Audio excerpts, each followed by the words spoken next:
I don't know where to begin, except by admitting that when I look back on my life, I see it split in two parts, the years before Claire and the years after. Everything changed when she entered, and everything collapsed when she left. But it wasn't just the leaving. It was the lies that came unraveled like thread pulled from an old coat, each one exposing more of what I had never seen. When I first met Claire, I was 36 and convinced I had already lived the best of what life had to offer. I'd come out of a divorce bruised and bitter, with a heart that felt like a room someone had moved out of hastily, dust left behind, curtains torn, the walls bare. Friends told me to give it time, that someone new would walk in, but I didn't believe them. Then Claire walked into a bookshop one evening, and for reasons I still can't explain, the air in the room shifted. She was younger than me, though not by much, 30, I would later learn, and she carried herself with that rare balance of elegance and recklessness. She stood near the poetry shelf, tilting her head as though every title whispered directly to her. When her eyes finally met mine, there was something disarming in the way she held the gaze, as if she'd already decided I was someone worth knowing. We talked about Neruda, about old jazz records, about why people still believe in love after it ruins them. I don't remember everything we said that night, only that her laughter felt like a match struck in a dark place. I asked her out before I lost the courage, and she said yes with no hesitation, like she had been waiting for me to ask all along. The first weeks with Claire were a storm of intensity. She had a way of making every moment feel electric. Dinners turned into midnight walks, which turned into whispered confessions in her dim apartment. She tell me about the places she wanted to travel, the books she wanted to write, and sometimes, when her voice softened, about the pain she carried from her past. There were scars she didn't show easily, but I didn't push. I thought love was about patience, about letting the other person unfold in their own time. And yet, even in those early days, there were things that didn't quite add up. She avoided certain questions, glanced away when I asked about her work, and once when her phone lit up late at night, she silenced it too quickly, sliding it face down on the table. I told myself not to care. After all, who doesn't have a past? Who doesn't have parts of themselves they're not ready to reveal? But the unease grew. Not enough to make me pull away, just enough to keep me awake some nights, staring at the ceiling with the weight of her body beside mine, wondering who she really was when she wasn't with me. Still, the feeling was always drowned by the way she kissed me, the way she made me believe that maybe, just maybe, I hadn't wasted all those years before her. Then came the first sign I couldn't ignore.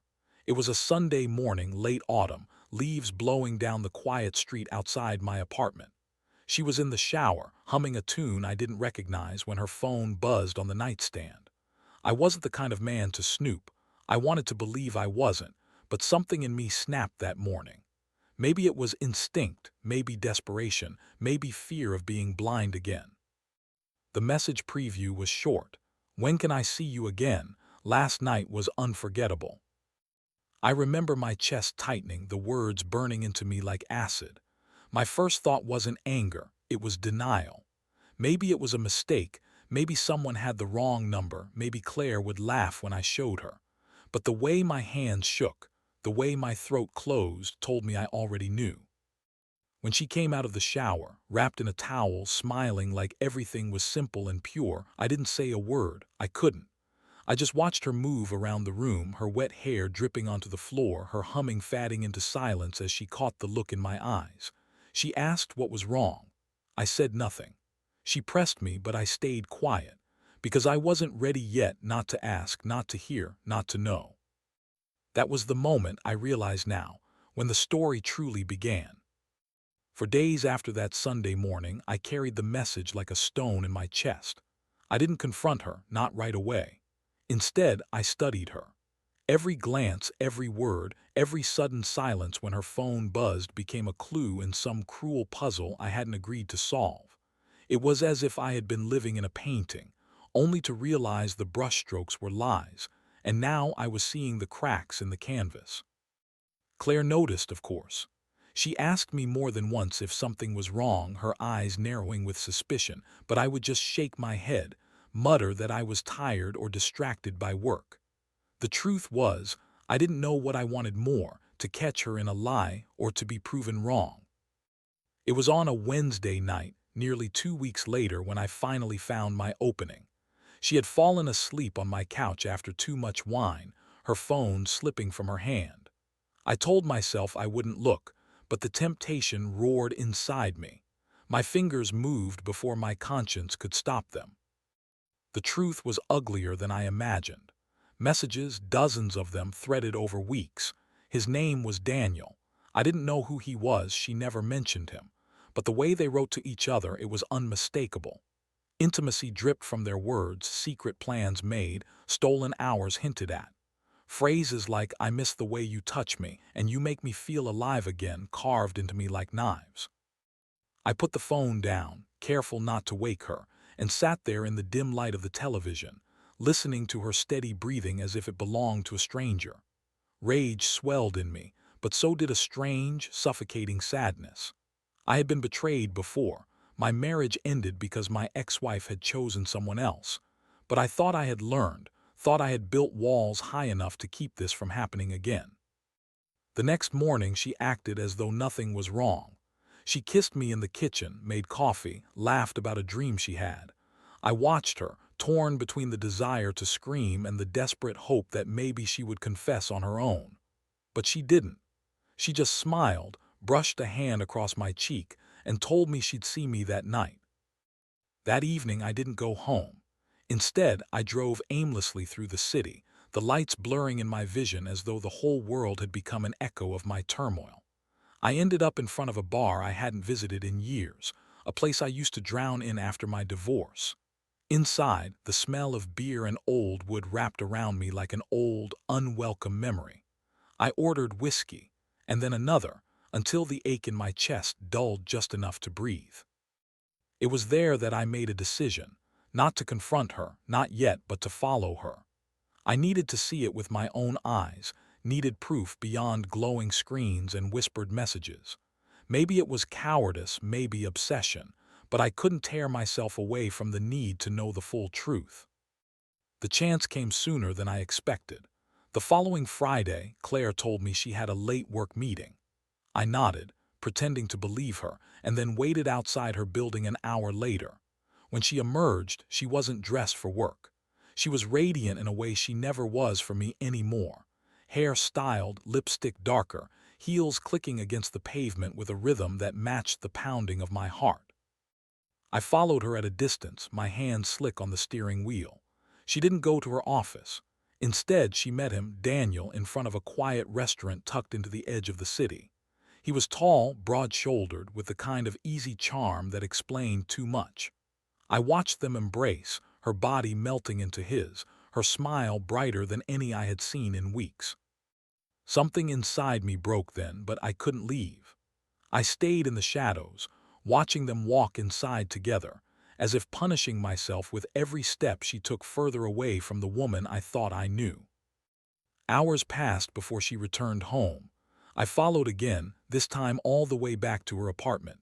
She didn't see me when she unlocked the door, humming softly, her hair slightly tousled, her lipstick smudged. She disappeared inside, and I sat there in the car, the weight of what I had witnessed crushing me. That night I didn't sleep.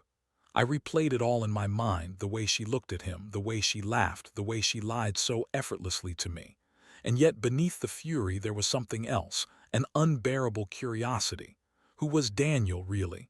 How long had this been going on? And most dangerous of all, why couldn't I walk away? I told myself I deserved answers. And so I decided, if Claire wouldn't give them to me, I would find them myself. The following days became a blur of quiet obsession. I worked, I ate, I slept, but beneath it all was the steady hum of my new purpose, uncovering Daniel. It started small. I searched her phone again when I had the chance, scrolling back through their conversations. He was careful, no last names, no workplace, just vague mentions of meetings, travels, and feelings. But there were breadcrumbs. A photo of his hand holding a glass of wine, a blurred office lobby in the background of a selfie, a mention of flying back next week. I became a detective in my own life, gathering fragments of a man who had stolen what I thought was mine. I searched social media, LinkedIn, even obscure forums, chasing any hint of him. Days later, I found him. Daniel Carter, consultant, divorced. His profile picture showed him grinning at some corporate event, but it was the same jawline, the same watch I had seen in Claire's photos. He was real. And suddenly, unbearably, he wasn't just a name in her phone. He was flesh, blood, and threat. That night Claire came over, acting as if the world was unchanged. She cooked pasta, poured wine, laughed at a dumb show on TV. I stared at her, wondering how she could so easily slip into this performance while I carried the weight of her lies. Every brush of her hand against mine felt rehearsed, every kiss tasted like betrayal. I didn't confront her, not yet, but I asked small, careful questions. Rough week at work. Anyone new on your team? She smiled, dodged, lied so smoothly it made me wonder if lying to me had become second nature. The following week I escalated. I waited outside her office one evening, hidden among the stream of commuters. When she finally appeared, she wasn't alone. Daniel was with her.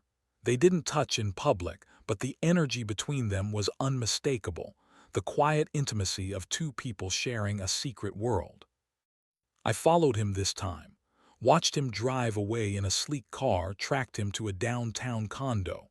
I sat there for hours, memorizing the building, the pattern of lights in his windows. He became real in my mind, a rival I could picture, despise, and study. Claire, meanwhile, grew more distant. She canceled plans, offered flimsy excuses, and when she was with me, she seemed distracted, checking her phone more often, smiling at messages she never shared.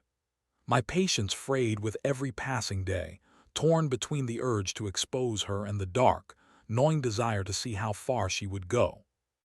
It was a Saturday night when everything shifted. She told me she was going out with friends. I didn't even pretend to believe her. Instead, I followed. She drove across the city, parked outside Daniel's condo, and slipped inside with a quick glance over her shoulder, as if some part of her knew she was being watched. I waited in the car for hours, the minutes dragging like chains. Around midnight, I couldn't stand it anymore. I left the car, walked across the street, and entered the lobby. The doorman gave me a polite nod, assuming I belonged there.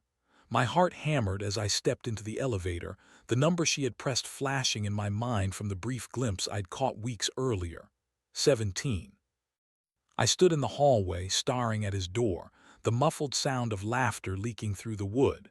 My hand hovered over the handle, trembling with the weight of everything I'd discovered. This was the moment, truth or destruction. But I didn't knock. I couldn't. Instead, I turned away, retreating down the hallway like a coward.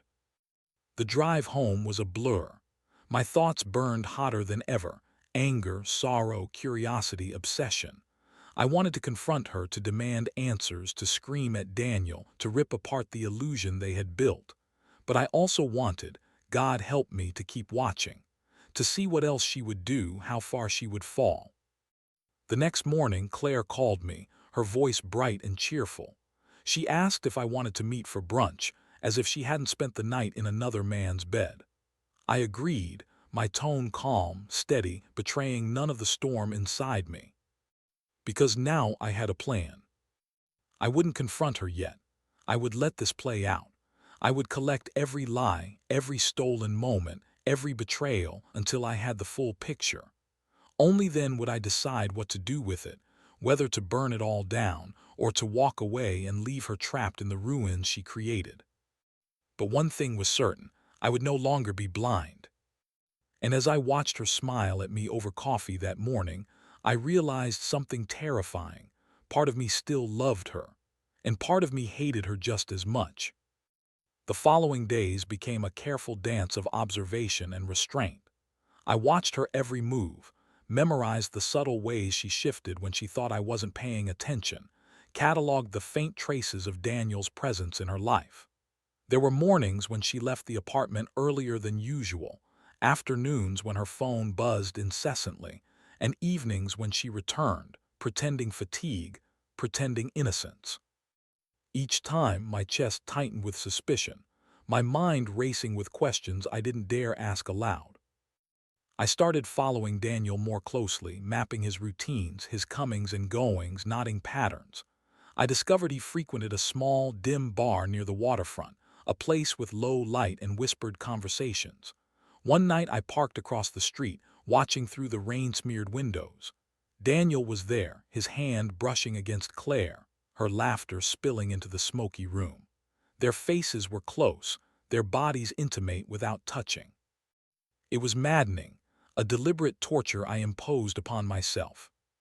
Claire noticed my growing distance, my sharper gaze, the quiet tension that had begun to suffuse our interactions. She asked me what was wrong, and I lied. I said work was stressful, that I had a lot on my mind. She didn't press further, her own secrets clearly weighing on her. One evening, as autumn bled into winter, she returned home later than usual. I confronted her, not with words but with the silent intensity of a man who had seen too much. She met my gaze, and for the first time I saw fear flicker across her features. Not panic, not surprise, but recognition, like she understood that the web she had spun was beginning to trap her too. "Why are you following me?" she finally asked, voice trembling. "I'm not," I said softly, though I knew the lie wouldn't hold. I can't help but notice when you're distant, when you're elsewhere." She sighed, dropping her bag on the floor. Her hands trembled, brushing against each other as if unsure how to hold them still. "I've tried to keep you out of it," she admitted. "I thought I could protect you, but—" her voice faltered. "I can't, not anymore." The confession chilled me. "What do you mean?" She walked to the window, staring out at the darkening city. "Daniel, he is just someone from my past. He's tied to everything my father lost. He's part of the reason I've been running all these years." My stomach churned. Running from what? She turned then, her eyes glistening with unshed tears. "From people who won't forgive. From a world that will never let go of the debts my family owes. And now, you're tangled in it too." I felt the floor shift beneath me, the weight of her words pressing down. Every instinct screamed to flee, to leave her to her darkness, but something in me, something stubborn and foolish, refused. "I don't care," I said quietly. "I'm not leaving." Her eyes widened, a mixture of relief and horror. "You don't understand. Being with me, it's dangerous. These people, they'll come for you." "I'll take the risk," I said, my voice firmer than I felt. "I've already risked everything loving you. I'm not turning back now." For a long moment she stared at me, her expression unreadable. Then finally she spoke. "There's something I need to show you," she said, moving toward the bedroom. She pulled a small, weathered envelope from under her pillow, handing it to me with trembling hands. Inside were photographs, dozens of them, of people I didn't know, files, documents, evidence of dealings too complex to process quickly. And at the center, a folder labeled simply, "Daniel Carter." She swallowed hard. "Everything he's done, everything he's involved in, it connects back to me, to my family, and now to you." I looked at her, the realization dawning like a slow-burning fuse. The man I had despised, the woman I loved, and the secrets they shared, it wasn't just infidelity. It was a network, a dangerous web stretching far beyond the city, far beyond our understanding. I felt the first true taste of fear, not for myself but for her. And yet, even in that fear, a dark, unshakable thrill coursed through me. I was part of her world now, and there was no turning back. The weeks that followed were a haze of tension and half-truths. I followed Claire and Daniel, watched their clandestine meetings, and traced the shadowy figures that seemed to orbit them. Every revelation dragged me deeper into a darkness I didn't want to enter, yet couldn't escape. One night I trailed them to a secluded warehouse at the edge of the city. The building was unmarked, its windows blacked out. Claire moved with a strange determination, slipping inside without hesitation, and I followed, keeping to the shadows. Inside, the air was thick with dust and anticipation. Figures emerged from the darkness, men and women with sharp eyes and deliberate movements. Daniel was there, calm, almost commanding, while Claire lingered nearby, tense but resolute. They didn't notice me at first, but then a hand fell on my shoulder. I spun around to find a man with a knife gleaming in the dim light. I froze. "Who are you?" he demanded. Before I could respond, Claire stepped forward. "It's him," she said. "He knows too much." My heart pounded. "I don't know anything." "Yes, you do," she interrupted sharply. "And now you're part of this." The men closed in, but she moved like a force of nature, speaking with authority I hadn't known she possessed. She negotiated, commanded, threatened in rapid bursts, and somehow by the end of it I was still alive. But nothing would ever be the same. Afterwards we fled the warehouse, disappearing into the city's labyrinthine streets. Claire's mask of control slipped only briefly, revealing exhaustion, fear, and a vulnerability that made my chest ache. We hid in a small apartment she rented under a false name, going days without leaving. Each moment together was tense, charged with unsaid words and unshared secrets. One night, as rain tapped against the window, she finally opened up. "Everything I did, every lie, every betrayal, it was to keep us alive, to keep you alive. Daniel, my father, the network, it's bigger than you can imagine, bigger than me." I listened, silent, trying to absorb the enormity of what she was confessing. She looked smaller than ever, though her eyes still burned with fire. "I wanted to protect you," she whispered. I reached for her hand, "And yet here we are, together in this mess." She shook her head, tears streaking her face. "I can't promise a happy ending. I can only promise the truth, and that is all I can give you."